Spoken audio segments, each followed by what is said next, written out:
Hey, I want to welcome our viewers today as the start of the new year. Happy New Year to everybody out there. It's not too late to say Happy New Year. We have Joe Welsh from Core Restaurant Marketing on our show today. Welcome, Joe. Hey, Pete, how are you today? And Happy New Year to you. Thank you. I'm doing just fabulous and excited about turning the corner on 2020 into 2021. And I know we got some really cool things planned. And I know as we embark on our conversation about restaurants, is I think there's a message that is needed, and I'm excited to really bring you to the audience. But before we start, let's frame it a little bit by tell the viewers a little bit about yourself so they can get an idea, your knowledge base, your skills, and how you've been helping restaurants over many, many years. Well, Pete, my whole career has been in the food industry. I started out, actually, if you think about it, I started out probably when I was 14 years old as a dishwasher, like most people did, Me. uh, at a restaurant. And I'm still in it today. But along the way, I went to school, college, and all those kinds of things. And I came out and I worked on the manufacturer side of the business. I worked for companies such as Hellman's Mayonnaise, which owns Skippy Peanut Butter, those kinds of things. Mhm. And I did that for a lot of years, and I learned both sides of the distribution system in that way, the supermarket side as well as the restaurant side. Um, did that for a lot of years and saw a lot of good things change. And honestly, I used to say back then it was going to boil down to 5 manufacturers and 5 supermarket chains, and that's pretty much where we're at today. So consolidation impacts a lot of industries. Along the way, though, I got into the marketing side, and I started working with programs with the food distributors to help restaurants. Mhm. Did that for a lot of years, and eventually went off on my own. And I put together programs with various companies that I knew and had met along the way of programs that could help restaurant owners. So I've been doing this under Core for about 10 years now. I've helped a lot of restaurants, and I work with food distributors in many cases to Mhm. go to the restaurants and help them. Because if you think about it, um, distributors have to rely on restaurants growing in order for them to grow. And as one of the food distributors I work with has said, if you think about it, the chain restaurants, they have a corporate office somewhere with a bunch of people working there, Yep. doing all the marketing, doing all the operations, doing all the logistics, all those things for them. That's why they're the chains.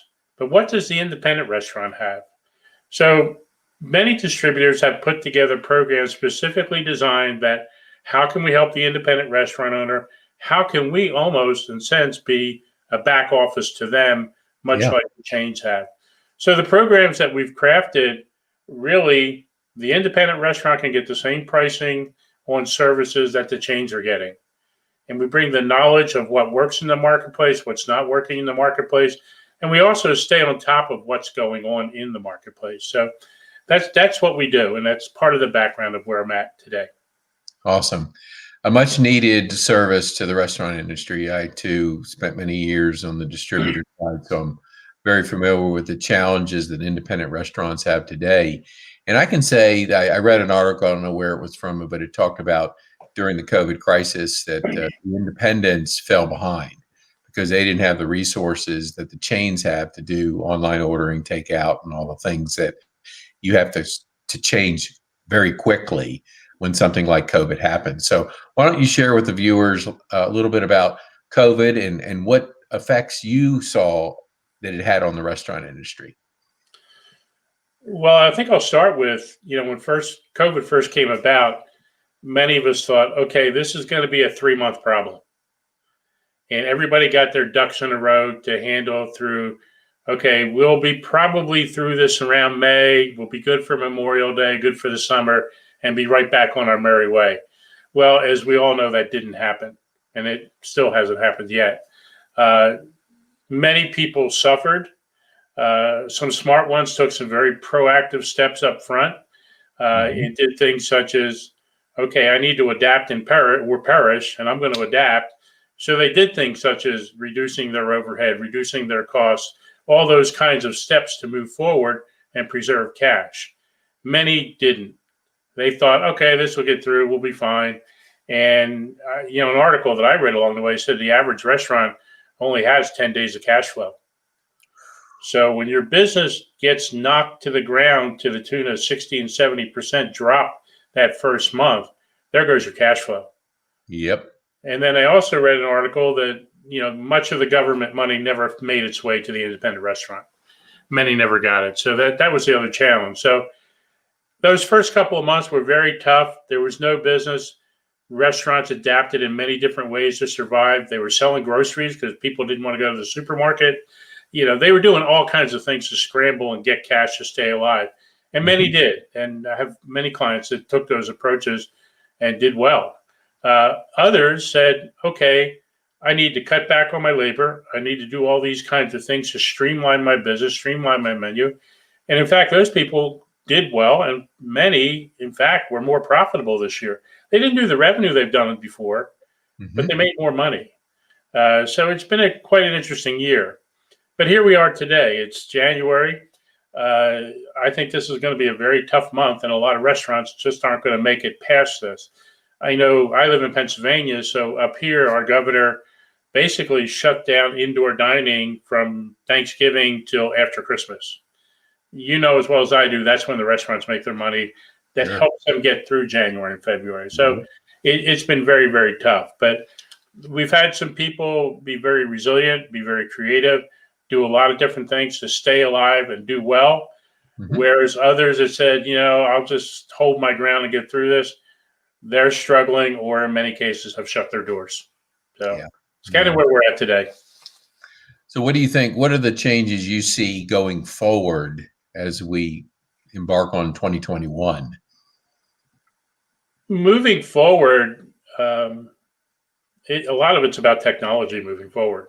You mentioned earlier online ordering.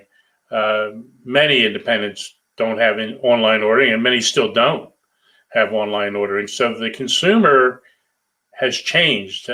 One of the comments that one of the suppliers that I work with has told me that they expected online ordering where it's at today is where they expected it to be 7 years from now.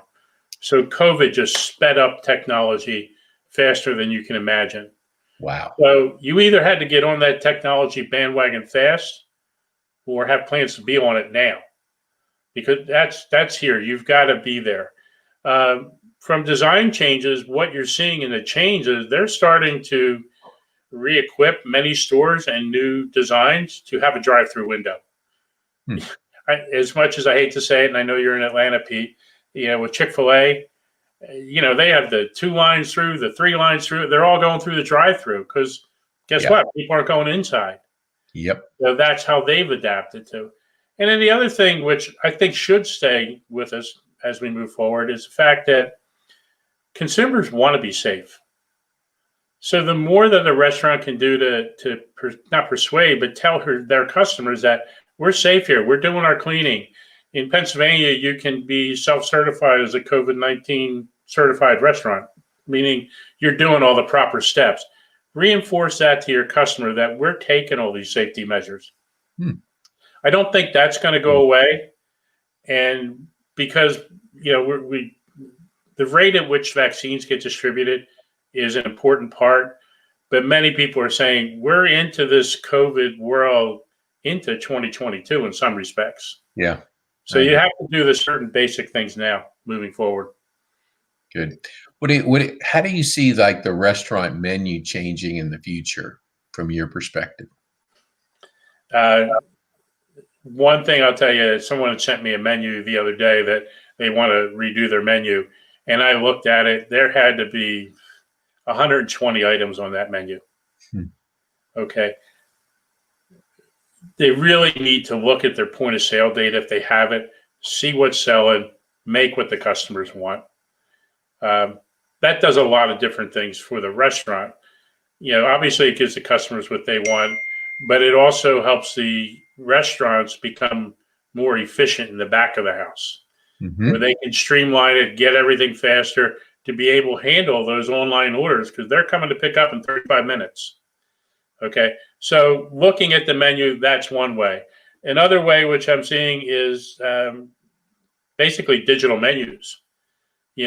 Everybody's going online, whether it's on a phone or a tablet, to look at the menu and see what they have. Okay. So you have to have that digital menu. Your menu has to be on your website. If you have a website, many independents still don't have websites. True. It has to be on your Facebook page. It has to be on your Google My Business page. It has to be in all these various places for consumers to see your menu. And a lot of people are doing things such as on the table, if you're going inside the restaurant, there's a QR code. Take a picture of the QR code with your camera. Bing, up comes the menu on your phone. So it becomes a contactless type environment where you don't have to be looking at all those things. Up there on the screen, you'll see Google. There's 3 different Google My Business pages. And I know, Pete, you can talk a lot about Google My Business, but it's really important for the restaurant to have an updated page. That first restaurant you see there, they don't have anything about their menu or how to get to your menu on their web page, on their Google My Business page. Yeah. Nor do they have online ordering. The second restaurant there, they have online ordering links to their menu and to their own online ordering system. Okay, so they're driving people. And the third one there, they have links, but you see they have a button there where you can order for pickup or order for delivery. Yep. Those buttons are prominent. They make people go to those, or guiding their eye to where they want them to go. Then they have the links to the online ordering, but they're also tapping into third-party delivery services to help them get more visibility for their menu. So this is all part of technology and how all this helps you moving forward.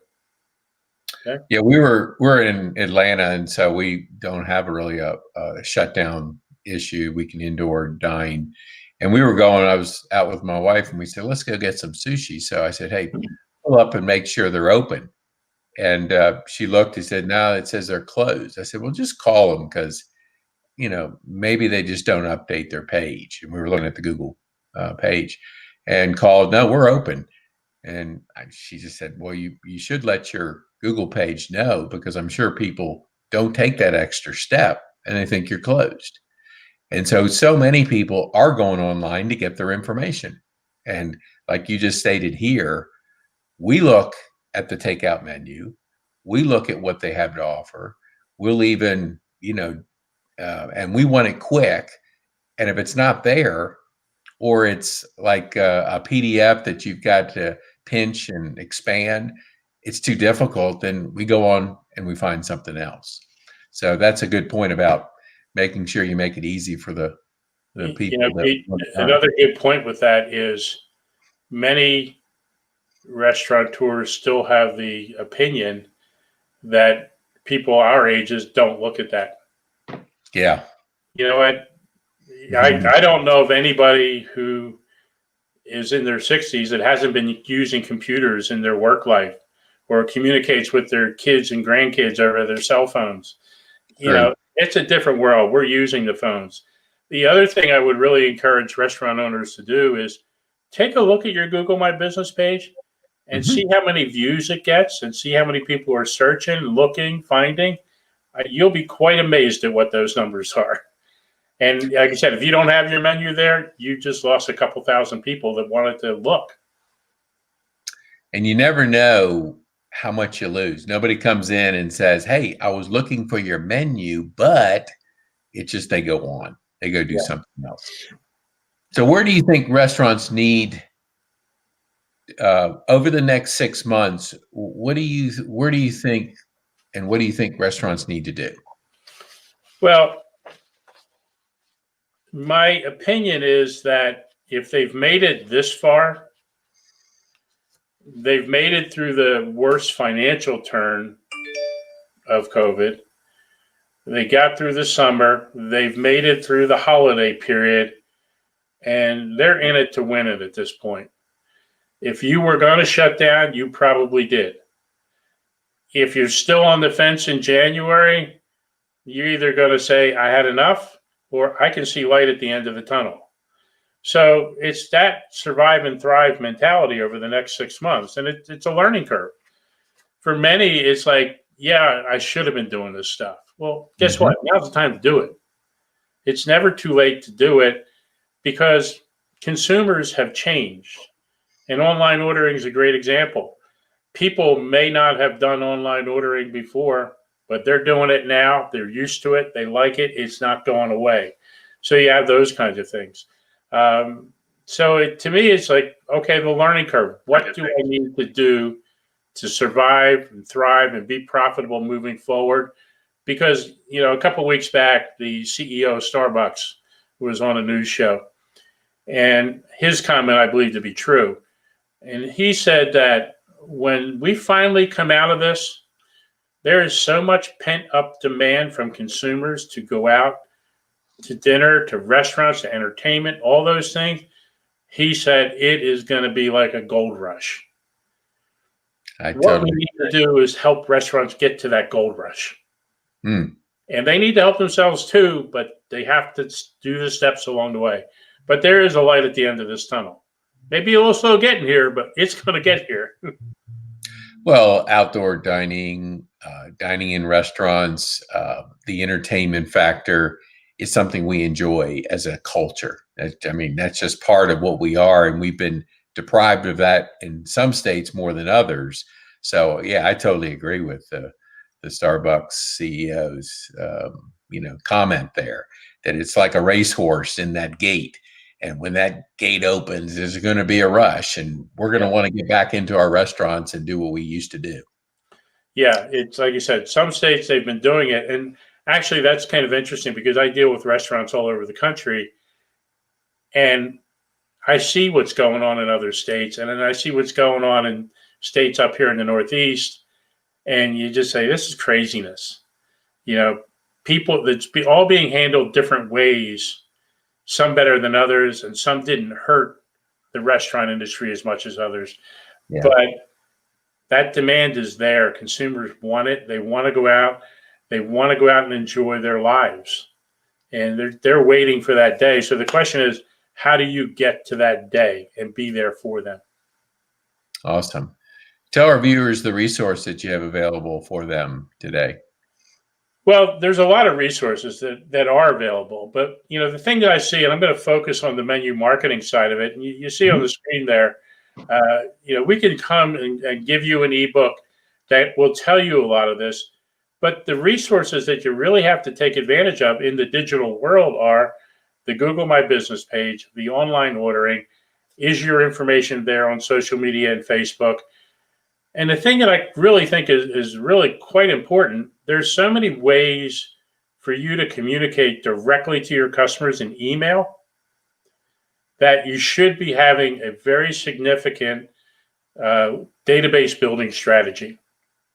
Think of it. We have a customer, we put a landing page on their website this past month, and it's a small independent. She picked up 150 email addresses just by that landing page being there. Wow. You have restaurants that are open and have Wi-Fi marketing where somebody wants to access the Wi-Fi. You're picking up that database. If you have online ordering, every one of those customers is leaving an online order, is leaving an email address. Okay, so you're picking up emails there. If you have a birthday type program, you're picking up emails there. There's a new program I came across last week. A lot of it is text message marketing, but immediately it sends the consumer a text saying, how did we do? Then you're picking up an email address and potentially, or a text number, potentially an email address. So if you build that database, you have a method to communicate directly with customers who know who you are, have been a customer. And as one restaurant owner said to me, I was able to stay alive during COVID because my loyal customers took care of me. So you have to nurture that customer base you have. If you don't have it, find the ways to create it and get there. Because I think that's going to be the long haul player is email marketing. The reason I say that, many, many, many people are disgusted with Facebook right now. From the aspect of you only see messages from 5 different people anymore, something like that, a regular Facebook post gets little or no exposure due to the algorithm. Or if you want any exposure, you got to buy advertising. Yep. And the consumer, because of so much disinformation on some social media platforms, just have given up on it. So at the end of the day, you've got that email address and you can communicate directly to that consumer. So build that customer database is important. And digital marketing is part of that strategy. I couldn't agree with you anymore. I think it's one of the underused resources in marketing in business, and especially in the restaurant industry, is email marketing, because it is a direct link right to your loyal customers. You have to develop it. You have to keep nurturing that relationship, just like you would any relationship. If you don't talk to somebody in a year, you haven't invested in that relationship. But you have to be communicating with them. And yeah, I wouldn't put all my apples in Facebook or any social platform, because there's changes, there's all kinds of things that go on, and you're putting your followers in their basket, not yours. And you want to control that. So email marketing is a perfect One of way. the other things with that, Pete, is a lot of restaurants are using people like DoorDash and Grubhub for third-party orders. Yeah. There's some really significant strategies that work very well to convert those people where you can get their database and market directly to them. Yeah. If you think about it, there's a client that we're speaking with, and he literally in one location, he'll spend with DoorDash $100,000 a year in commission. Wow. So if we can reduce that by 30 grand by conversion strategies, that's a big win for him in many ways. He's picking up the database. He's reducing his expenses. Yeah, that's significant. When you look at that kind of dollars you're putting in somebody else's pocket, you have to look at ways. And you just said it. It's a DoorDash customer. You got to get them to be your customer. Yeah. You always want to control your list. Yes. And that's a major part of it. So how about a year from today, what does menu marketing look like to you? Well, a year from today, menu marketing, I think, is going to be a lot of online marketing is going to be very, very important. It's how you reach your customer digitally. It's not what used to be when you looked at digital strategies. It was a Generation X and the younger team, your players, that took advantage of all that. But now that's changed. Up on the screen there, what we're doing is, we're going to offer our customers a free menu marketing audit. If you go to our website, corerestaurantmarketing.com, you'll see a landing page that says, get your free menu marketing audit. We'll go out and look at your digital footprint. We'll look at your Google My Business page. We'll look at your Facebook pages. If you have an email, contact us. We'll apply. We want to see if you reach out to us. So we'll do that audit and check everything, and then get back with you and say, okay, here's how you're doing. Here's where we recommend you take steps to improve it. What restaurants are going to find that the return on investment is fantastic. Yeah, it costs a little bit of money if you're not there already, but it brings a lot more money in the door than doing nothing. So Totally. like I say, go to the webpage. You'll see that changing times call for changing strategies. And then we can get you, we'll also send you the free ebook of digital marketing in a menu marketing in a digital world. Awesome. What do you think, Joe, when independents, how do they compete with chains on menu marketing? I know you've touched on email marketing, and that's definitely a great strategy. Anything else you can share with our viewers? Well, some of the basics never change. It's quality food, great service at a good value. Okay. I bet if anybody went to look at Yelp or Facebook and looked at reviews for the chains, it's probably about a 3.5. Consumers aren't enamored with the service, the quality of the food, or any of those things. Yet that's where independents really shine. So you really want to hammer that home and put the digital marketing on top of that. The chains have the digital marketing and so everywhere else. But if you take your strengths, which are the food, the quality, the service, and apply the marketing strategies, then you can compete effectively with the chains. And that's what you really have to do. And obviously, An area that independents are great at is being part of the local community. Consumers recognize that, and often, how many times do you see a Fridays sponsoring a Little League team? You don't see those things. Mm-mm. So be active in your community, good quality food, the basics, which have never changed, but overlay that with digital marketing and technology, and you'll compete effectively. Awesome. So how can core restaurant marketing help restaurant owners navigate through the waters ahead? Well, what we're going to be doing during the course of this year is every month we're going to be having a video series like this, which is going to focus on different topics. This one's about menu marketing. And the reason that we're focusing on menu marketing right now, we're still in the throes of COVID. So you have to do your menu marketing in a digital way. When you look at February, we're going to do a series like this, but it's about integrated marketing, which talks about all those different ways of database building and how to make that happen. We're doing the menus in the first quarter because as you get into March, we want to talk about inventory management, streamlining things, because that will help you save money. Mm-hmm. The second quarter, we're really going to get into building that customer loyalty. And there's a pattern to all this. If you look at May in particular, so many restaurant websites are static websites. They're not making them a penny. They may not have online ordering, which generates revenue. They may not have gift cards that generate revenue. They may not have merchandise that generate revenue. So how does your website make money for you? June, we're going to get into local store marketing. As if you look at that, it's like, okay, what's happening over the summer? If you think about local store marketing in this month of January, this weekend coming up, you have all the playoff games and the pros. Monday, you've got the College World Series, the big football game there. You've got Super Bowl coming up the end of the month. You've got a lot of activities that you can do. But as you get into the summer, hopefully COVID's gone and a lot more local things are happening too. So, the first and second quarter are about menu marketing and loyalty.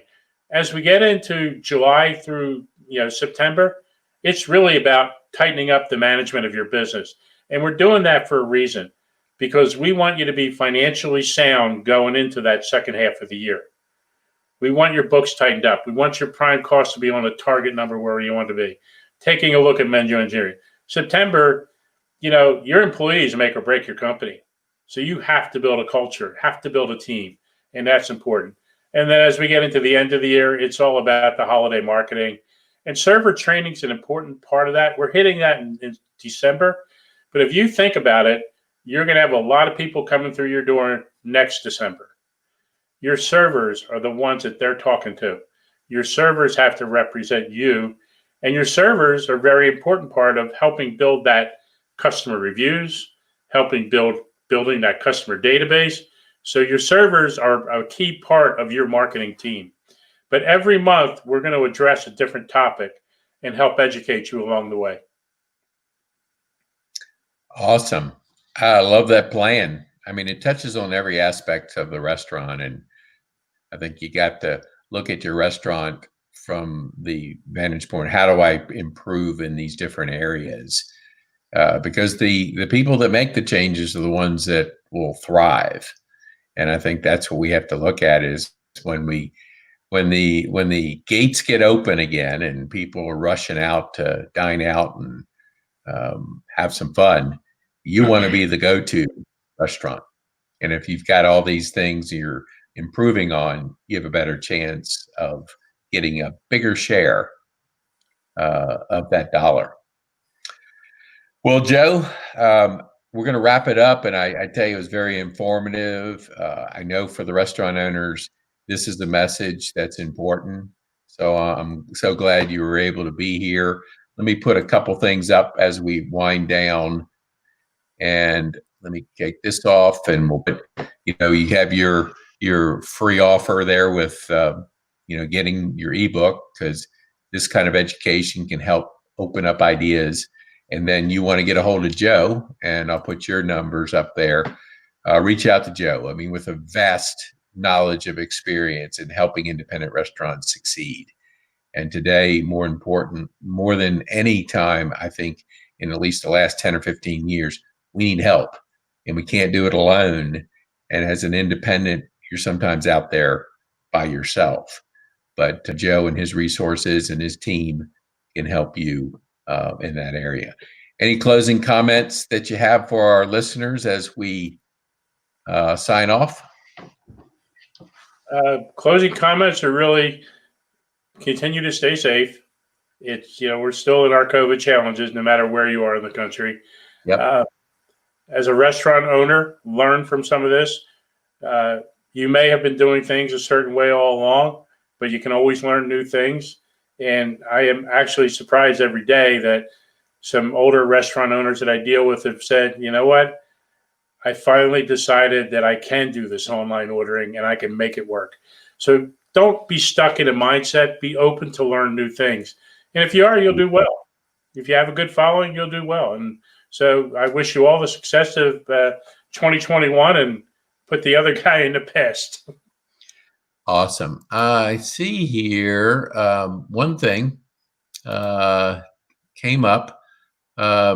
Richard Lid, thank you, Richard, wants to schedule a time to talk with you. So I can give you, Richard, you may have jumped on at the last minute here.